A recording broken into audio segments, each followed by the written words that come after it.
Assalamualaikum warahmatullahi wabarakatuh. Salam jumpa lagi para pemirsa yang selalu dimuliakan Allah Subhanahu wa ta'ala. Semoga kita semua tetap disehatkan jiwa dan raganya, diberkahkan rizki dan umurnya, dan ditetapkan iman Islamnya sampai akhir hayat kita, hingga mati kita dalam keadaan husnul khotimah. Amin amin ya rabbal alamin. Seperti biasa, pada kesempatan kali ini saya mengajak para pemirsa untuk sedikit mengisi waktu luang Anda guna menyimak sebuah kajian para ulama muda terkemuka saat ini, yang kali ini berisi ulasan lengkap Buya Arazi Hasim dan sekilas ceramah Ustadz Adi Hidayat yang secara tidak langsung meluluh lantahkan upaya pendakwah Wahabi Ustadz Badrussalam untuk meniadakan sejarah penyebaran Islam oleh Wali Songo di negeri Nusantara ini. Yang kita tahu, penyebaran ajaran Islam oleh Wali Songo ini sangat bersahabat dengan tradisi dan budaya lokal di seluruh pelosok Nusantara, yang sangat jauh berbeda dengan penyebaran paham Wahabi oleh para pendakwah Wahabi yang penuh dengan pembid'ahan dan pengkafiran terhadap sesama saudara muslim. Mari kita simak bersama.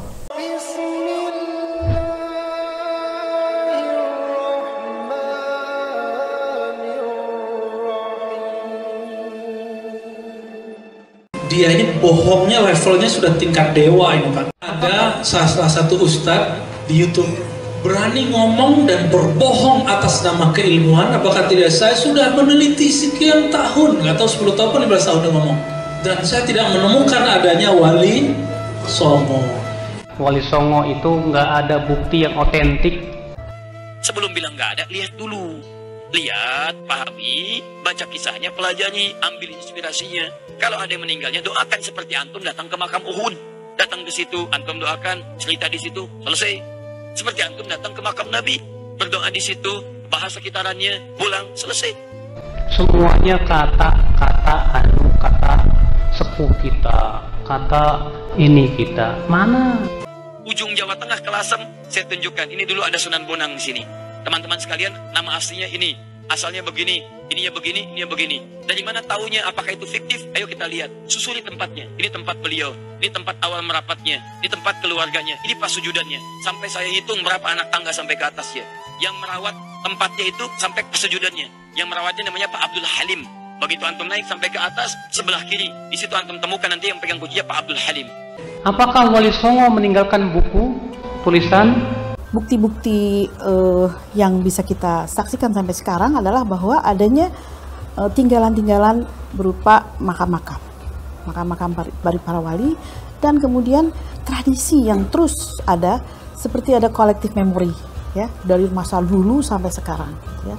Jadi mestinya para wali ini dikenal gitu ya. Dari sumber-sumber Belanda juga mengatakan ada gitu ya. Kalau Imam Bukhari ada Sahih Bukhari, Al-Adabul Mufrad. Imam Syafi'i ada Al-Um. Imam Ahmad Musnad Imam Ahmad bin Hambal. Saya nggak nyampe 3 tahun, cuma 6 bulan udah ketemu buktinya. Buktinya apa?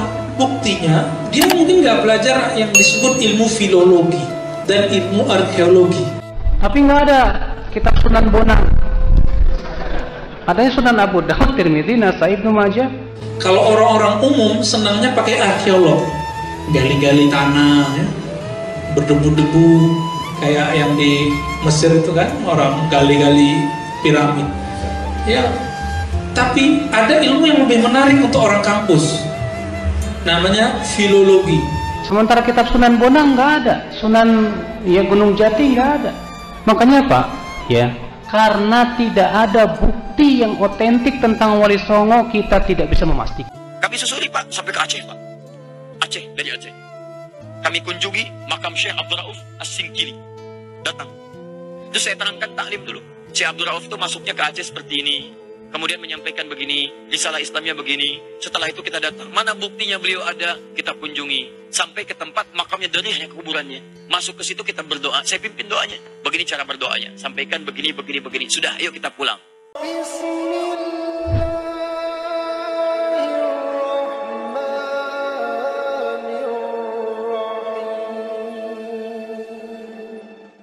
Ini penting kita bahas karena ada salah satu ustadz di YouTube berani ngomong dan berbohong atas nama keilmuan. Apakah tidak, saya sudah meneliti sekian tahun, nggak tahu 10 tahun 15 tahun dia ngomong, dan saya tidak menemukan adanya Wali Songo. Dia ini bohongnya levelnya sudah tingkat dewa ini Pak. Ya, kenapa? Saya nggak nyampe 3 tahun, cuma 6 bulan udah ketemu buktinya. Buktinya apa? Buktinya dia mungkin nggak belajar yang disebut ilmu filologi dan ilmu arkeologi. Dua, kalau orang-orang umum senangnya pakai arkeolog, gali-gali tanah, ya, berdebu-debu kayak yang di Mesir itu kan, orang gali-gali piramid. Ya, tapi ada ilmu yang lebih menarik untuk orang kampus, namanya filologi. Yang dibahas apa? Yang dibahas itu manuskrip. Manu itu ya tulisan pakai ya, skrip tulisan manual pakai tangan, karena dulu nggak ada percetakan. Ajaran-ajarannya Wali Songo ditulis oleh murid-muridnya dalam manuskrip tua.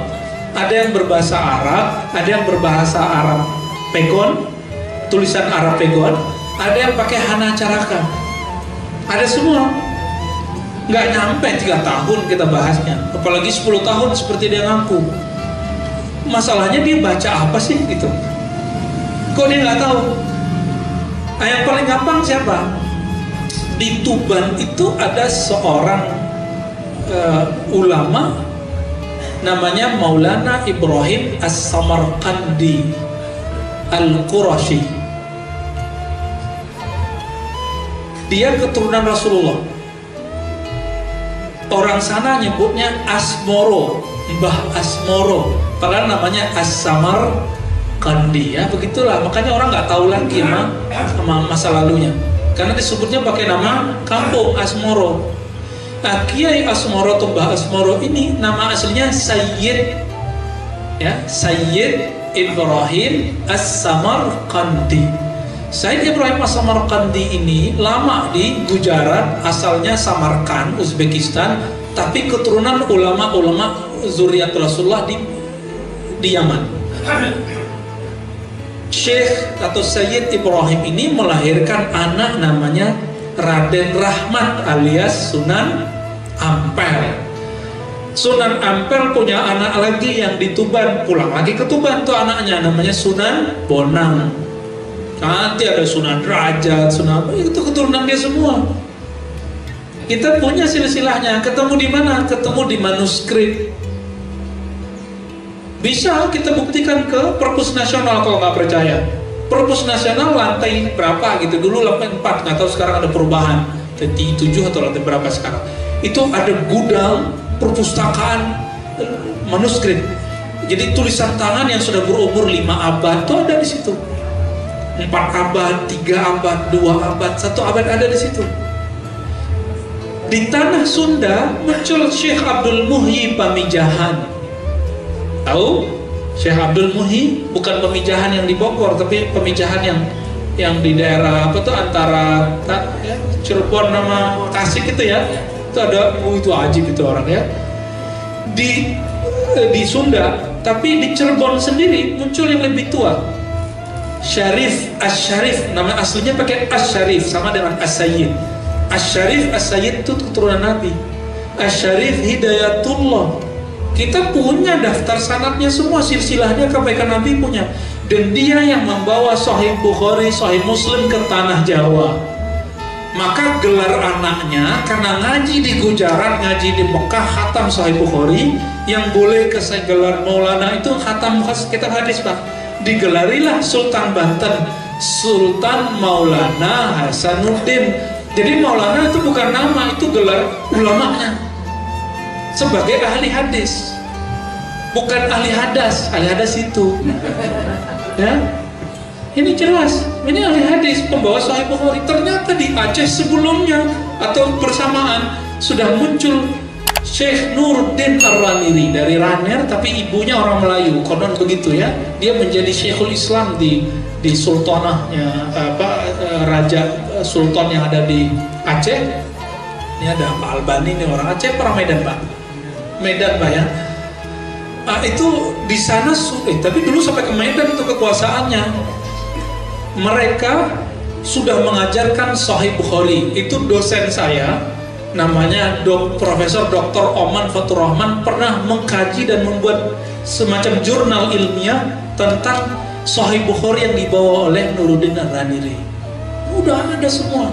Nuruddin Ar-Raniri itu guru dari Syekh Yusuf Al-Makassari yang dikubur di Cape Town,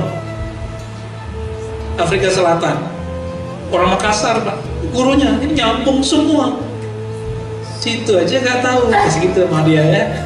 Orangnya nggak tahu, dibilang nggak ada. Beda loh ya, nggak tahu itu mah nggak ada. Nggak tahu bilang nggak tahu, nggak ada cerita.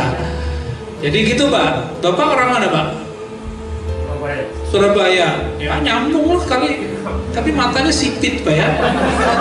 Bapak tahu nggak, Raden Rahmat tuh konon katanya nikah sama orang-orang yang dibawa oleh, atau dia itu putri dari Putri Campa. Karena Syekh Sayyid Ibrahim itu menikah dengan Putri Campa di Kamboja. Saya ketemu di Marseille, Prancis Selatan. Itu orang Kamboja, bisa ngomong Melayu, tapi Melayunya udah Melayu tahun berapa gitu ya. Dia udah lama nggak pulang. Dan dia cerita, di kampung kami dulu ada Sayyid nikah sama putri istana. Nah, saya sebut itu orang kampung istri saya, ya, Sayyid Ibrahim, ya, atau As-Samarqandi. Nah, ini keturunannya ini nih, matanya sipit langsung ya. Jadi jangan rasis Pak ya. Ternyata campur baur antara mata sipit sama mata nggak sipit udah ada dari dulu ya. Itu biasa aja sih. Maka agak unik tuh ya, yang turunan-turunan beliau itu di sana hidungnya mancung. Bapak nggak mancung, nggak keturunan kayaknya. Hidungnya mancung, matanya sipit gitu. Mereka di sana itu. Nah ini beda dengan generasi Arab-Arab yang kauman-kauman yang belakangan. Itu beda. Udah beda marga, udah beda fam ya, udah beda semua. Karena generasi baru itu, yang ini generasi tua udah jauh sebelumnya. Jadi Wali Songo itu benar-benar ada, real, bukan sejarah palsu apalagi hoax. Gak usah lah, nggak tahu katakan tidak ada. Jadi kalau Bapak nggak tahu, oh maaf saya belum tahu. Nggak susah tuh ngomong begitu. Itu yang saya tahu, yang saya nggak tahu lebih banyak lagi Pak. Ya sama. Mungkin ada sedikit berarti kan tadi itu berarti dari Mbah Asmoro yang dari Samarkand itu, betul ya. Berarti dari situ, dari 9 wali itu tidak sejaman berarti ya? Ada sezaman dan enggak, tapi mereka berdekatan semua. Jadi cuma beda 2-3 generasi, jadi nyambung. Asmoro punya anak ya, beda generasi kan, ya si ayah sama generasi anak. Ada itu yang dari Banten yang Cirebon itu jalurnya beda, tapi nanti ketemu di jetnya, kakek-kakeknya ketemu Jumadil Kubro, ketemu di atas nanti, ketemu semua Pak nanti keturunannya Nabi Muhammad SAW, keturunan Hasan atau keturunan Husain. Dan Nabi sudah kasih kabar, kullu nasabin in qata'a illa nasabi, setiap nasab terputus kecuali nasabku. Dan inilah mukjizat Nabi, para habaib itu masih ada. Jadi para habaib itu kebanyakan ahlus sunnah, bukan ahlul bid'ah. Ya, kebanyakan ahlus sunnah. Mereka itulah yang ngajarin sifat 20 ke negeri ini dulu ya. Mereka yang ngajarin Pak. Kalau Syekh Abdul Muhyi Pemijahan itu ngajinya langsung ke pengarang itu loh, Fathul Mu'in. Tahu nggak? Al-Malibari. Langsung ngaji ke situ. Oke, ada lagi? Ini udah kayak kuliah 3 semester ini Pak. Ini kalau bukan di Taman Puri saya nggak mau ngomong begini nih. Takut kabur jamaahnya. Dulu pernah Pak, habis ngomong 3 menit langsung pada satu-satu keluar. Saya ngomongin ikhtilaf mazhab, perbedaan mazhab. Pada puyeng, garuk-garuk kepala, lalu mundur 1-2. Akhirnya kita ganti topik. Demikian persembahan dari kami. Semoga bermanfaat. Mohon maaf jika ada salah dari kami. Wassalamualaikum warahmatullahi wabarakatuh.